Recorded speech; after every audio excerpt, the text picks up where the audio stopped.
Vienna, 1938. The city of Mozart and Freud had become a city of screaming crowds and broken glass. Adolf Eichmann sat behind his desk at the Central Office for Jewish Emigration on Prinz Eugenstrasse, a bureaucrat of death who had turned human suffering into paperwork. He controlled the exit permits, the visas, the stamps that meant the difference between life and the gas chambers that would come. His office was a place where Jewish leaders came begging, trembling, offering everything they had for a chance to escape. But on this particular morning in late 1938, something unprecedented happened. A woman walked through his door without an appointment, without permission, without fear in her eyes, and she did not beg. She demanded. She looked at the man who would later orchestrate the final solution and told him she needed trains. Not for herself, not for the wealthy, not for the connected. She needed trains for 10,000 Jewish children, and she needed them now. Her name was Truus Wijsmuller-Meijer, and if you ask 100 Americans who saved Jews during the Holocaust, 99 will say Schindler. Maybe one will mention Wallenberg. But almost no one knows the name of Truus, as she was called, the Dutch woman who walked into hell with nothing but audacity and a plan that seemed clinically insane. She was not a diplomat. She was not wealthy. She was not connected to any government that could protect her. She was a social worker from Amsterdam, 47 years old, who had spent years helping refugees. When the Nazis annexed Austria in March of 1938, when the Anschluss brought swastikas to Vienna's streets and Kristallnacht shattered Jewish homes across the Reich that November, Truus made a decision that defied all logic. While others watched newsreels in horror and shook their heads at the tragedy, she bought a train ticket to Vienna. While diplomats filed reports and committees held meetings, she went directly to the source of the terror. The world she entered was collapsing in real time. After Kristallnacht, the night of broken glass, when Nazi mobs destroyed over 7,000 Jewish businesses and burned more than 1,000 synagogues, when 30,000 Jewish men were arrested and sent to concentration camps, the Jewish community of Greater Germany faced a simple equation: leave or die. But leaving required permits from the very people who wanted you dead. It required fees you could not afford. It required countries willing to take you, and those countries were slamming their doors shut. The Evian Conference of July 1938 had proven that 32 nations, including the United States, would rather protect their immigration quotas than save Jewish lives. Children watched their fathers dragged away. Mothers burned documents in kitchen sinks. Families sold their possessions for pennies to pay the exit taxes that the Nazis demanded. In this nightmare, a network of desperate Jewish leaders in Vienna had been exploring any possible escape route for their community's children. They had heard rumors of a rescue operation being planned in England, something called the Kindertransport, a proposal to bring Jewish children to British foster families. But it was just talk, just hope, just another closed door because no one had secured the actual permission from the Nazis to move thousands of children across their borders. The parents of Vienna faced an impossible choice: keep their children close and watch them starve and suffer under Nazi rule, or trust them to strangers in a foreign country speaking a foreign language. But first, someone had to convince the Nazis to let them go. Someone had to walk into the office of the man who saw Jews as vermin to be eliminated, and somehow impossibly get him to sign the papers. Truus Wijsmuller-Meijer was not the obvious choice for this mission. She was not Jewish herself. She had no stake in this fight except her conscience. She had a comfortable life in Amsterdam, a husband, a community. But she had something else, an unshakable belief that bureaucrats, even Nazi bureaucrats, followed their own twisted rules. If you understood the rules, if you spoke their language, if you showed no fear, you might be able to manipulate the machine. So she contacted Eichmann's office and requested a meeting. She did not reveal her full plan. She simply said she needed to discuss emigration procedures. And somehow, incredibly, Eichmann agreed to see her. Perhaps he was curious about this Dutch woman who seemed to have no fear of him. Perhaps he thought it would be amusing. Or perhaps, in late 1938, even the architect of genocide had not yet perfected his system of absolute refusal.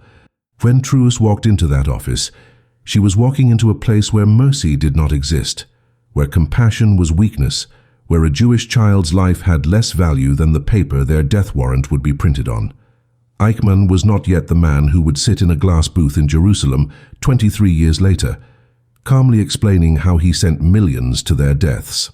But he was already the man who enjoyed his power, who liked watching people squirm, who had reduced human beings to files and statistics. And now this Dutch woman stood before him with the most absurd request he had probably ever heard. "Give me 10,000 children, put them on trains and let them leave the Reich." She was asking the wolf to release the lambs. She was asking the impossible. And somehow, she was about to get it. The meeting between Truus Wijsmuller-Meijer and Adolf Eichmann was not recorded in any official Nazi document, but Truus herself would later describe it in interviews, and her account reveals something chilling about how evil operates. Eichmann did not rage at her. He did not immediately throw her out. Instead, he listened with the cold curiosity of a man examining an insect under glass. She explained her proposal with precision.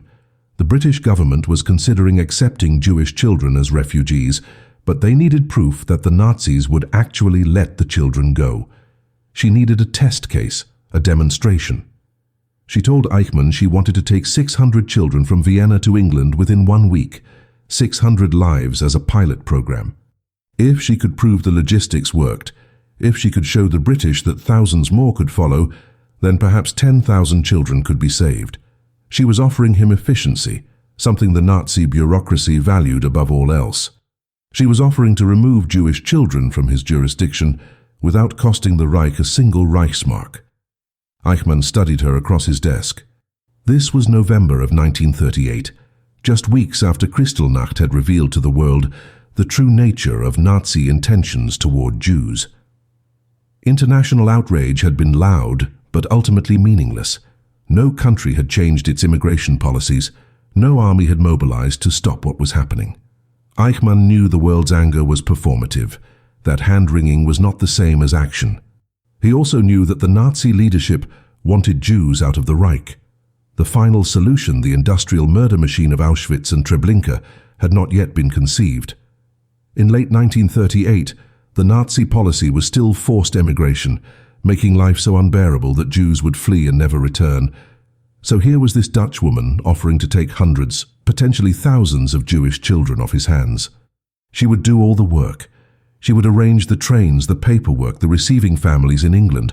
All he had to do was sign the permits. But Eichmann was not a man who made anything easy. He saw the desperation beneath Truus's calm exterior, and he enjoyed his power too much to simply agree. So he offered her a test, but he designed it to fail. He told her she could have her 600 children, but she had to produce them within 5 days and get them out of the country. 5 days to organize an operation that should take months. 5 days to find 600 children whose parents would agree to send them away forever. 5 days to arrange trains, travel documents, food, supervision and coordination with British authorities who had not even officially approved the program yet. He was giving her permission, knowing it was impossible, setting her up to fail so he could laugh at her naive humanitarian fantasy. He probably thought he would never see her again. Truus left that office and immediately understood what she was facing. She had 5 days to do the impossible. The Jewish community organizations in Vienna were already overwhelmed, operating in a state of constant terror as Nazis arrested people randomly, as Jewish men disappeared into Dachau and Buchenwald concentration camps, as families lost their homes and their livelihoods overnight.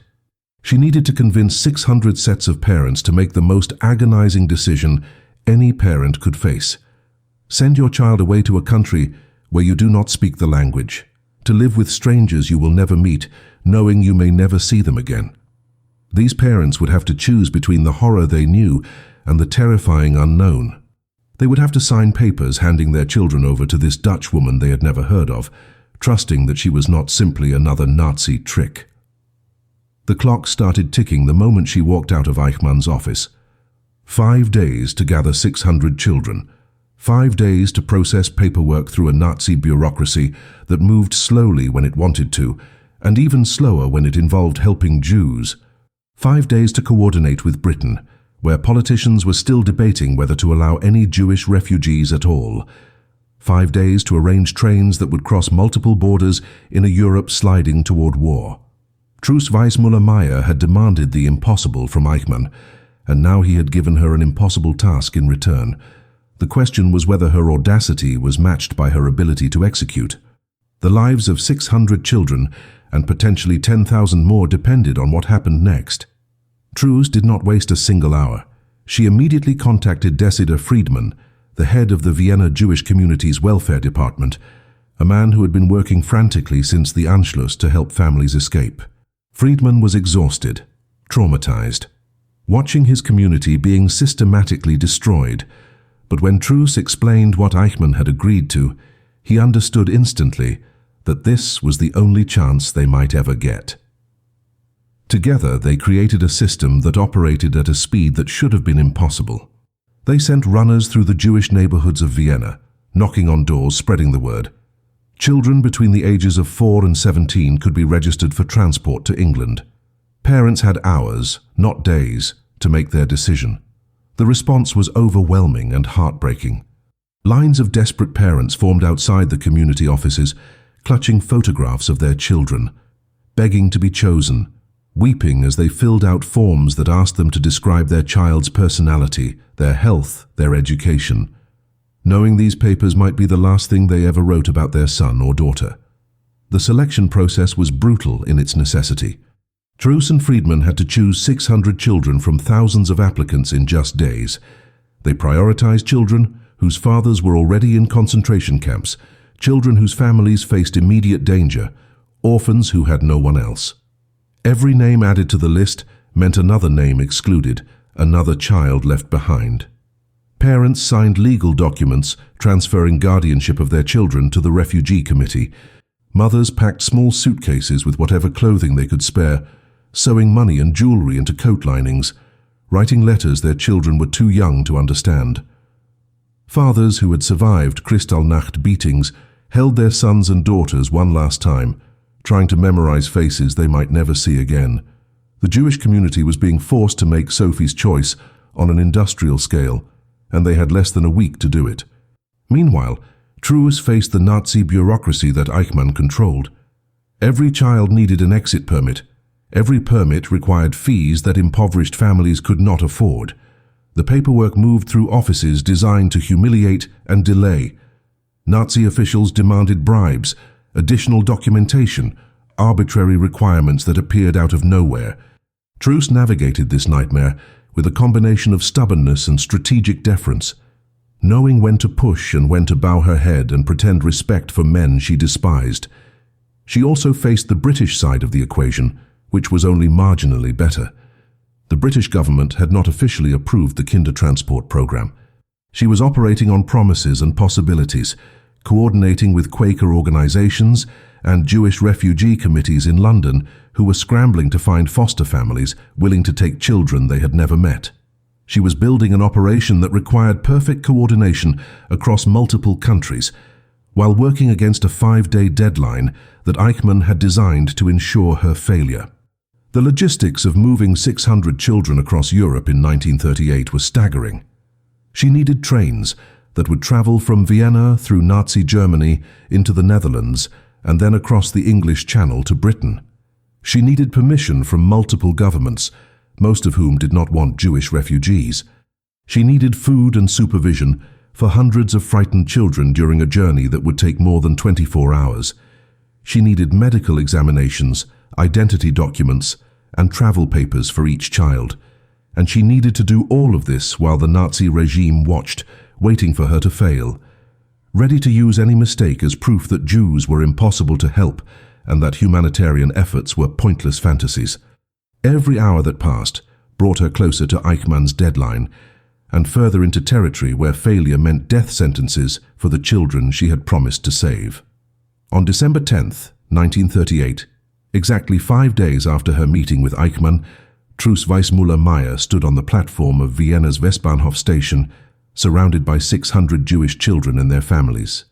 She had done what Eichmann thought was impossible. The children wore numbered tags around their necks like luggage, because that was how the Nazi system worked, reducing human beings to inventory. Parents held their children until the last possible moment, whispering final instructions, making promises they knew they might not keep, telling lies about how this was temporary, how they would all be together again soon. Then the whistle blew, and Truus began loading children onto the train, while SS officers watched and parents screamed and reached through the barriers. The train pulled away from Vienna, carrying 600 Jewish children towards safety, and Truus Wijsmuller-Meijer sat among them, knowing that this was just the beginning. She had proven to Eichmann that it could be done. Now she had to do it 9,400 more times. The train journey from Vienna to the Hook of Holland took more than 30 hours, and every mile revealed the depth of trauma these children carried. The youngest ones, 4 and 5 years old, cried for their mothers until exhaustion silenced them. The older children sat rigid with shock, staring out windows at the German countryside passing by, watching Nazi flags hanging from buildings and soldiers patrolling stations. Truus moved through the train cars constantly, comforting, organizing, keeping 600 terrified children calm, while the train rolled through the heart of the Third Reich. At the German border, SS officers boarded and inspected documents with deliberate slowness, looking for any excuse to turn the transport back. They checked every child's paperwork, compared faces to photographs, searched bags for valuables that desperate parents might have hidden. The children sat frozen, some clutching dolls or small toys, the only pieces of home they had been allowed to carry. Hours passed at that border, and Truus understood that this was part of the cruelty, making children wait in terror while uniformed men decided whether they would live or die. When the train finally crossed into the Netherlands, something remarkable happened. Dutch citizens had heard about the transport, and they lined the railway platforms with food, hot chocolate, blankets, and toys. Strangers reached through train windows to hand cookies to children who had not smiled in weeks. Volunteers boarded at stations to help change diapers, to hold crying toddlers, to simply show these traumatized children that kindness still existed in the world. The contrast between Nazi Germany and the Free Netherlands was so stark that some children could not process it. They had been taught in recent months that the world hated them, that they were less than human, that no one cared if they lived or died. Now strangers were weeping at the sight of them, offering help without asking for anything in return. Truus watched this outpouring of compassion and allowed herself a moment of hope. If the Dutch could mobilize this quickly, if ordinary people were willing to help, then maybe the larger Kindertransport operation could actually succeed. The ferry crossing from Hook of Holland to Harwich, England was rough, and many children became seasick, but it was the final barrier between them and safety. When the ferry docked in Britain on December 12, 1938, foster families and refugee committee members waited on the dock. The British press was there too, photographing the children as they disembarked. Small figures wearing oversized coats and numbered tags, carrying battered suitcases and confused expressions. These photographs would help galvanize British public opinion and pressure the government to officially approve the Kindertransport program. The children were processed through customs and immigration, given medical checks, and then matched with their foster families. Some families had volunteered for specific children based on photographs and descriptions. Others simply agreed to take whoever needed a home. The scenes on that dock were a mixture of relief and fresh trauma, as children realized their parents were not there, that this strange country with its strange language was now home, that they were truly alone. Truus spent 48 hours in England, helping settle the children before returning immediately to the continent. She did not celebrate, she did not rest. She had proven her point to Eichmann, but 600 children saved meant thousands more still trapped. The British government, impressed by the successful transport and pressured by humanitarian organizations, officially authorized the Kindertransport program in the days following that first arrival. Britain agreed to accept an unlimited number of Jewish children under age 17, as long as private citizens or organizations guaranteed their care and eventual re-emigration. The British government would not pay a penny, but they would open the door. This was more than any other country in the world was offering. The United States still maintained its strict immigration quotas, turning away desperate refugees at every opportunity. Canada, Australia, and South America were no better. Britain, despite its own prejudices and reluctance, became the only nation willing to save Jewish children on a large scale. Truus returned to Vienna in late December of 1938 to organize the next transport. Eichmann had kept his word, which surprised even her. He had seen that she could deliver on her promises, that she could move children efficiently through his bureaucracy without causing problems for his operation. In his twisted logic, she was helping him achieve Nazi goals by removing Jews from the Reich. He agreed to continue issuing permits for transports as long as she followed his rules and kept the operation running smoothly. What Eichmann did not understand, or perhaps did not care about, was that every child Truus removed from his reach was a child who would survive the Holocaust. In 1938, the death camps did not yet exist. The final solution had not been implemented. But the trajectory was clear to anyone paying attention. Truus knew that time was running out, that war was coming, that once borders closed completely, these children would be trapped forever. Between December 1938 and September 1939, Truus Wijsmuller-Meijer became a human transport machine. She organized train after train, moving children from Vienna, from Berlin, from Prague, after the Nazis occupied Czechoslovakia in March. She barely slept, surviving on adrenaline, and the knowledge that every day of delay meant more children at risk. She established a network of contacts across Nazi-controlled territory, learning which officials could be bribed, which ones responded to flattery, which ones just wanted the Jews gone and would stamp papers without asking questions. She memorized train schedules, border crossing procedures, and the exact paperwork required for each country. Other organizers joined the effort, creating transports from different cities, but Truus remained the architect of the operation, the woman who had proven it could be done when everyone else thought it was impossible. She personally accompanied many of the transports, refusing to trust the children's safety to anyone else, riding those trains through Nazi Germany over and over again, each journey a gamble that this time the SS would not turn them back.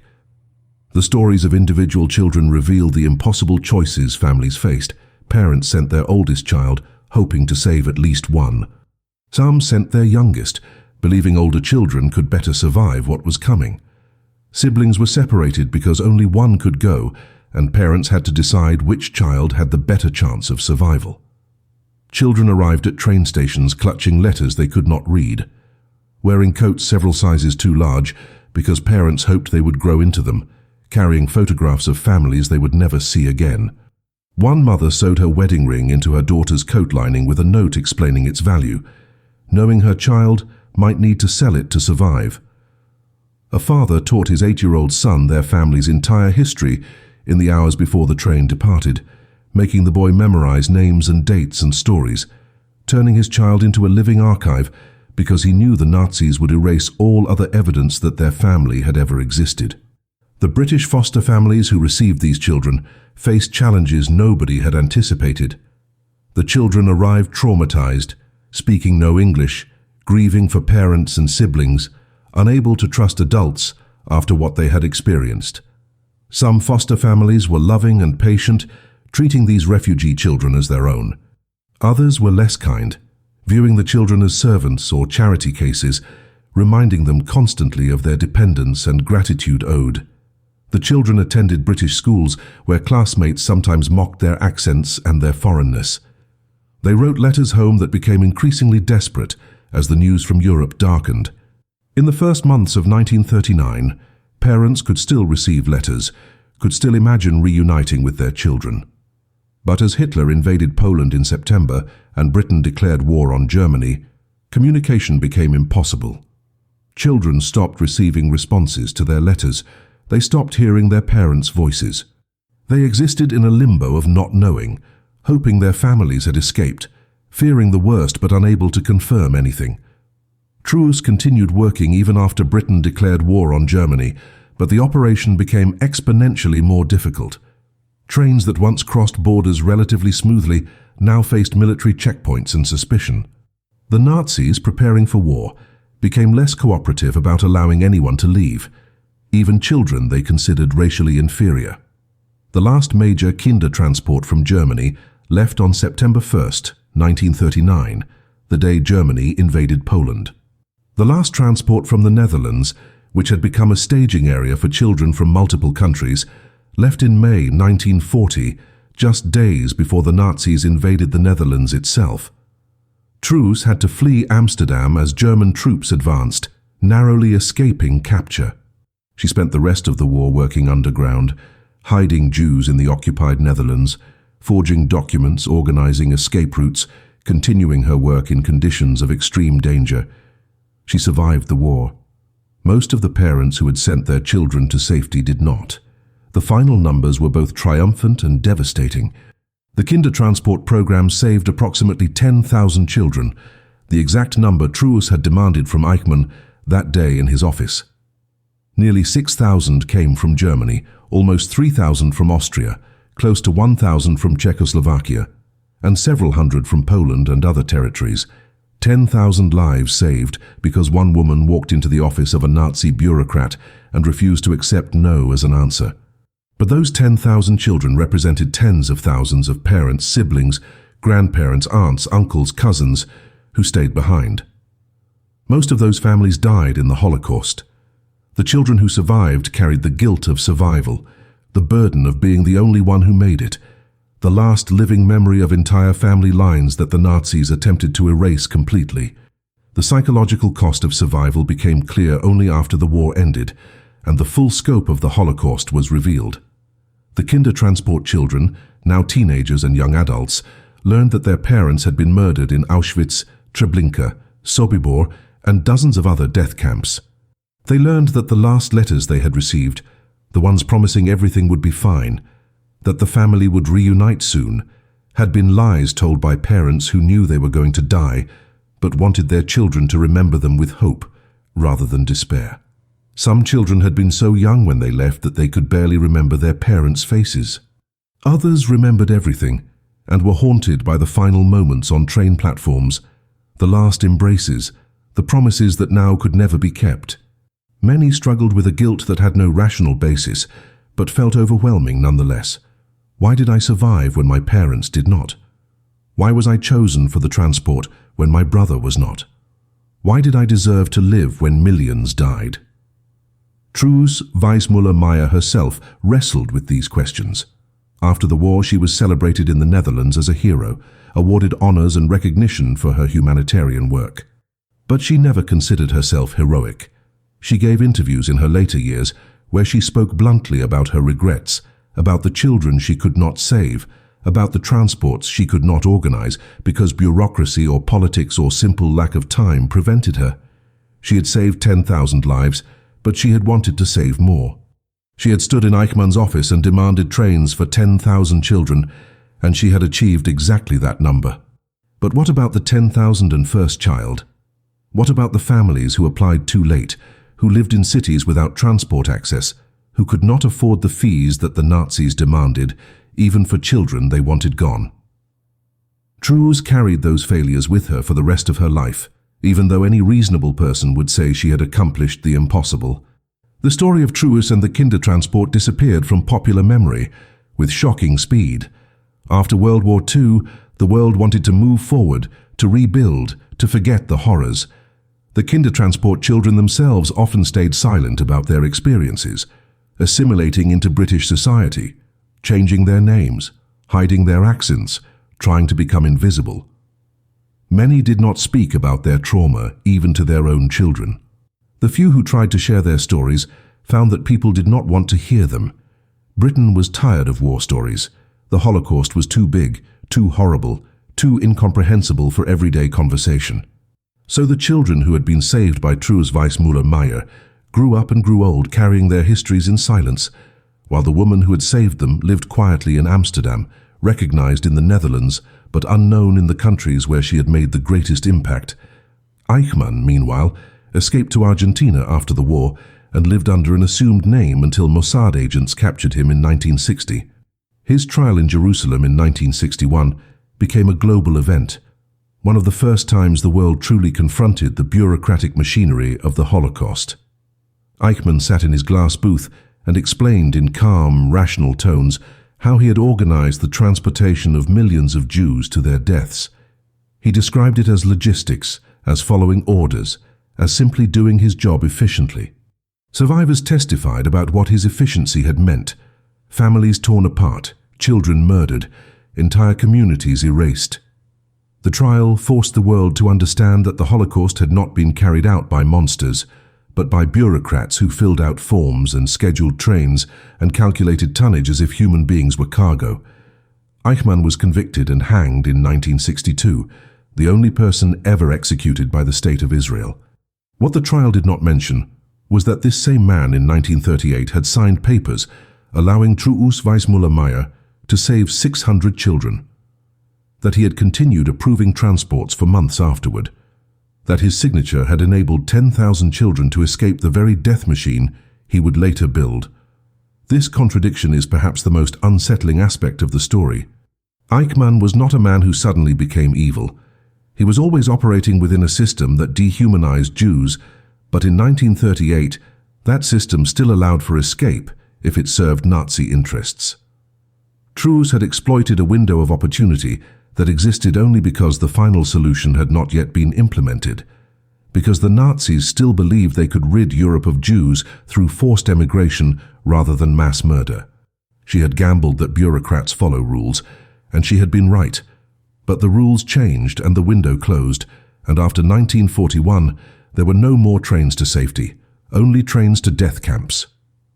The moment that defined Truus Wijsmuller-Meijer's legacy came not during the war but in the decades after, when she began receiving letters from the children she had saved. They were adults now, living in Britain, America, Israel, scattered across the world, building careers and families, creating lives their parents had died to give them. They wrote to thank her, to tell her they had named their children after her, to explain that their grandchildren existed only because she had walked into Eichmann's office and refused to be intimidated.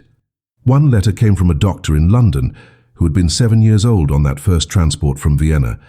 He wrote that he performed surgery every day, saving lives, and that every patient he saved was a continuation of what she had started. Another letter came from a woman in New York who had become a teacher, educating hundreds of children over her career.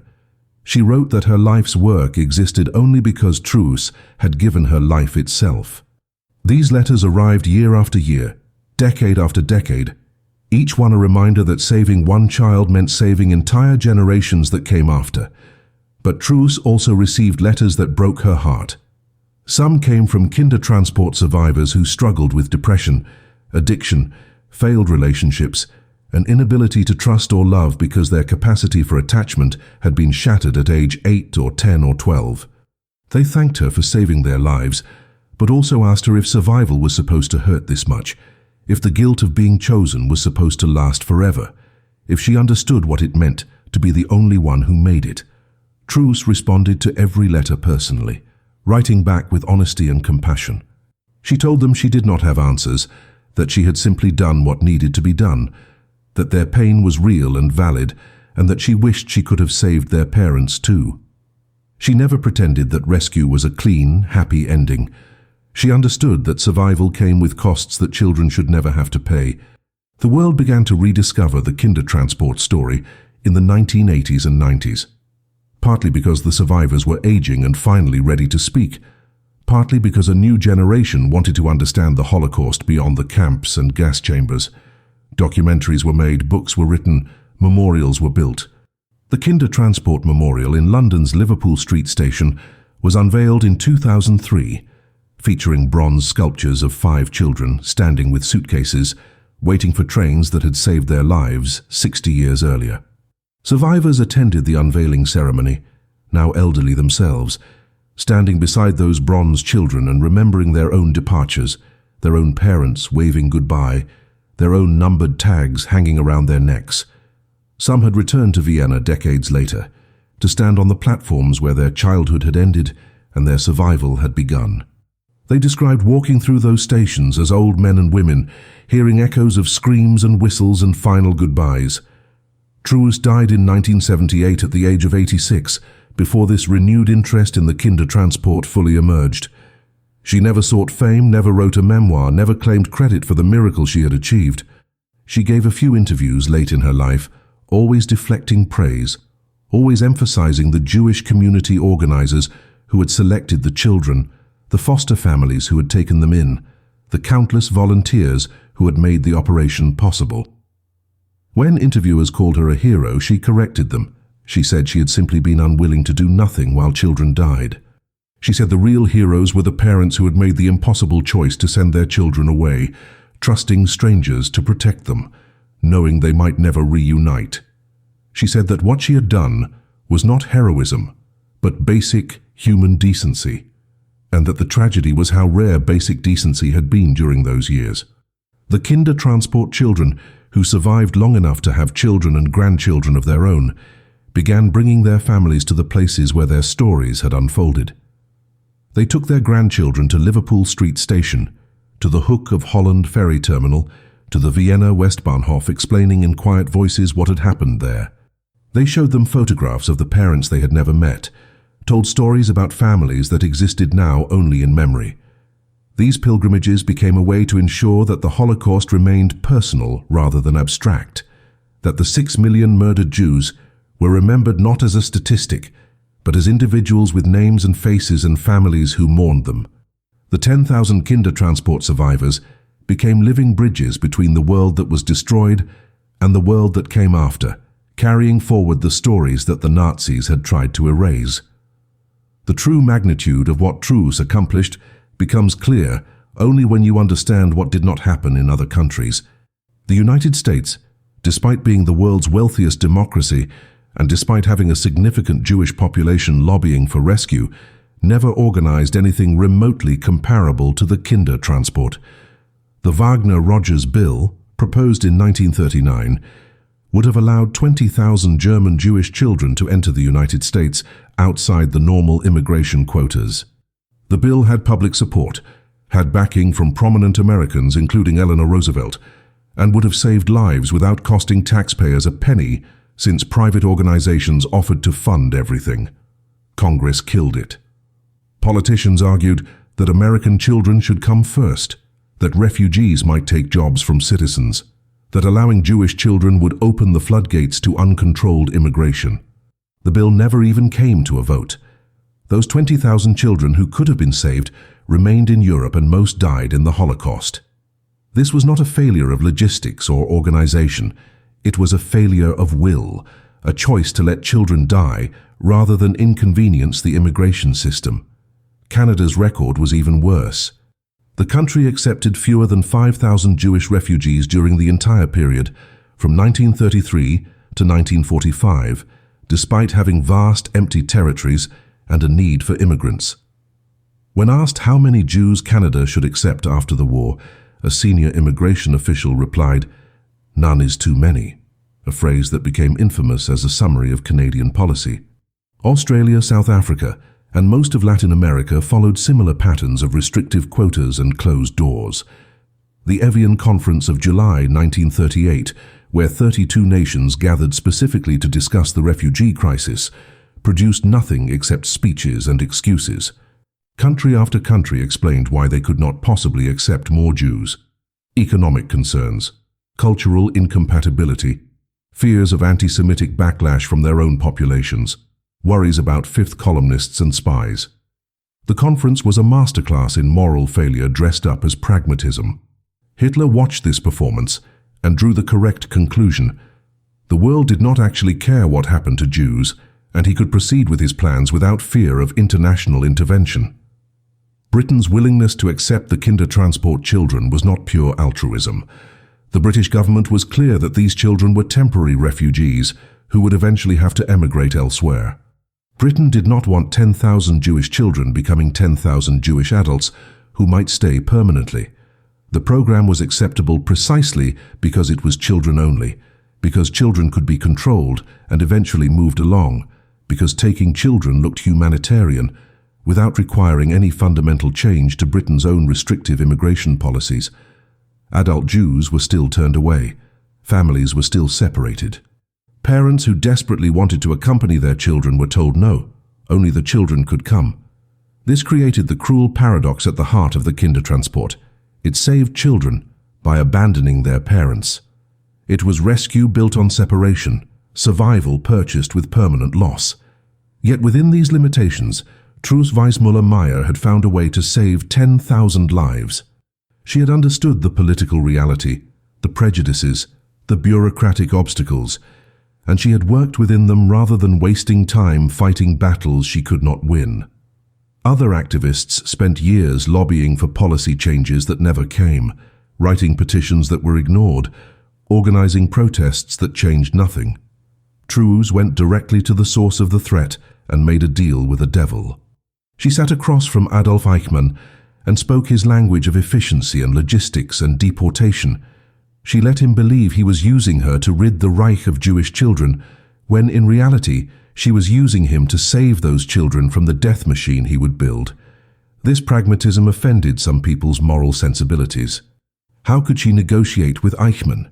How could she sit in his office and speak civilly to a man who saw Jews as vermin?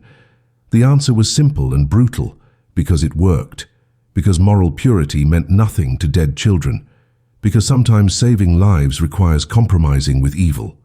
The comparison between what Truus achieved and what powerful governments failed to do reveals an uncomfortable truth about the Holocaust. It was not inevitable. It was not unstoppable. In 1938 and even into early 1939, Jews could still leave Nazi territory if they had somewhere to go. The machinery of genocide had not yet been built. The death camps did not exist. The final solution was still just hatred and persecution, not yet industrial murder. If the United States had opened its doors, if Canada had accepted refugees, if the Evian Conference had produced action instead of excuses, hundreds of thousands of Jews could have escaped. The Holocaust succeeded partly because Hitler wanted it to succeed, but also because the rest of the world let it happen. Truus Wijsmuller-Meijer proved that rescue was possible. She proved that one person with determination could move bureaucracies, could outmaneuver Nazis, could save thousands. Which means every child who died because other countries refused to act died unnecessarily. The failure was not logistical. It was moral. The last transport Truus personally organized left the Netherlands on May 14, 1940, the exact day the Luftwaffe bombed Rotterdam and forced Dutch surrender. She had spent the previous weeks in a frantic race against the German invasion, knowing that once the Netherlands fell, the escape routes would close forever. Children who had been waiting in Amsterdam, refugees from Germany and Austria and Czechoslovakia who had made it to neutral Dutch territory, hoping for eventual passage to Britain, now faced the nightmare of being trapped as the Nazis advanced. Truus worked 72-hour marathons, pulling every string, calling every contact, begging British authorities to expedite paperwork, arranging emergency transports on any ship or train that would carry Jewish children westward. That final transport carried 74 children who boarded a ship in IJmuiden just hours before German troops occupied the port. Truus stood on the dock watching that ship sail toward England, knowing it was the last one, knowing that children still waiting in her care would not escape. The Nazi occupation of the Netherlands meant her operation was finished. The window had closed.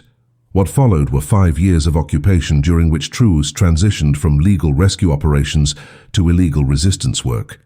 She went underground, using her organizational skills and network of contacts to forge identity documents, hide Jewish families, and organize escape routes through occupied Europe. The work was exponentially more dangerous than her Kindertransport operations had been. Before, she had negotiated with Nazi officials who had reasons to cooperate with her. Now she was actively defying the occupation, committing crimes punishable by death. The Gestapo knew who she was, knew she had helped thousands of Jews escape before the war, and they watched for any sign that she was continuing her work. She survived through constant movement, false identities, and the protection of Dutch resistance networks. She helped save hundreds more Jews during the occupation, though the exact number will never be known because underground operations left no official records. Every person she helped represented another gamble with her own life. The liberation of the Netherlands in May 1945 brought freedom, but also devastating knowledge. Truus learned that approximately 100,000 Dutch Jews had been murdered in the Holocaust, including many she had tried to save. The children she had not been able to evacuate before the occupation, the ones who had been waiting for transports that never came, had been deported to Auschwitz and Sobibor. Entire families she had known personally were gone. The foster families, who had hidden Jewish children during the occupation, came forward with stories of near discovery, of bribing informants, of living in constant terror that they would be betrayed. Some children survived the war hidden in attics, basements and farmhouses, raised by Dutch Christians, who risked execution to protect them. Others were discovered and murdered despite the best efforts of their protectors. Truus attended funerals and memorial services throughout 1945 and 46, grieving for people she had tried and failed to save. The Dutch government recognized her with the highest civilian honors after the war, but these awards felt hollow to her. She had saved thousands before the war and hundreds during the occupation, but she measured her success against the hundreds of thousands who died. In interviews decades later, she spoke about this arithmetic of survival with brutal honesty. She said that people called her a hero because she saved 10,000 children, but that she considered herself a failure because she had not saved 10,001. This perspective was not false modesty or fishing for compliments. It was the genuine torment of someone who had done the impossible and still believed it was not enough. She struggled with depression and nightmares for years after the war, haunted by memories of children she had left behind, parents she had promised to reunite with their children, families she had given hope to, and then failed. Truus returned to social work after the war, helping displaced persons and refugees from Eastern Europe, but she never spoke publicly about the Kindertransport unless directly asked.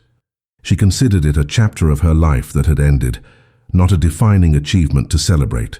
She married, had no children of her own, and lived quietly in Amsterdam while the children she had saved grew up scattered across the world.